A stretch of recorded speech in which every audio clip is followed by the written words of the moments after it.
Sa ngayon, meron tayong mga 8 na suspect na tinuturo and we're still looking for more victims to come out para magturo na rin kung sino yung mga ibang involved dito sa pananakit, sa pagpigil sa kanila dito sa loob ng mga Pogo hubs na ito. Nagpapatuloy ang paggalugad ng mga otoridad sa 36 na malalaking Pogo Hub building na sinalakay ng mga otoridad kahapon sa Tarlac. Ayon kay Presidential Anti-Organized Crime Commission Executive Director Undersecretary Gilbert Cruz, napakalaki ng lugar kaya't malabong matapos agad ang ginagawa nilang inventaryo. Ang naturang Pogo Hub ay sinasabing sangkot sa love scam at crypto scam.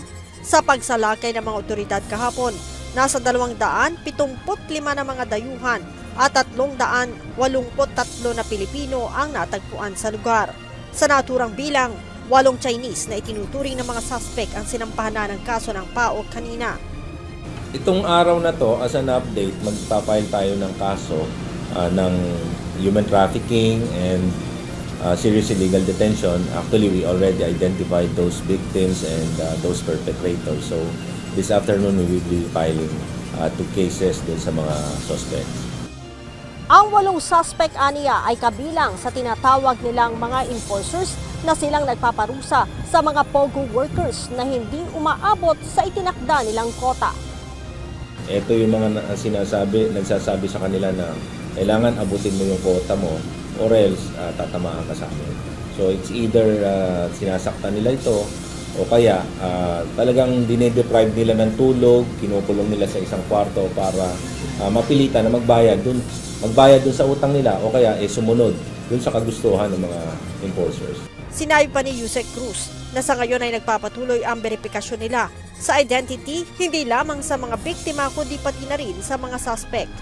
Normally kasi gumagamit sila ng mga fake names, fake identities para kung kakasuhan natin sila, makakaalis pa rin sila dito sa bansa natin kasi nga hindi yun ang totoong pangalan nila. So what we are doing right now is closely coordinating with our counterparts. In this case, pag Chinese yung mga suspects natin, we are coordinating with the Chinese embassy. Pag Vietnamese ang suspect natin, we are coordinating with the Vietnamese embassy. So doon malalaman natin yung true identity nila. And then malalaman din natin kung mga wanted persons ito sa kanilang mga bansa.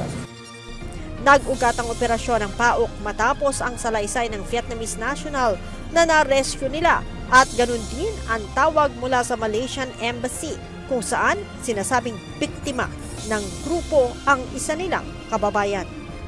Leia Ilagan, UNTV, News and Rescue.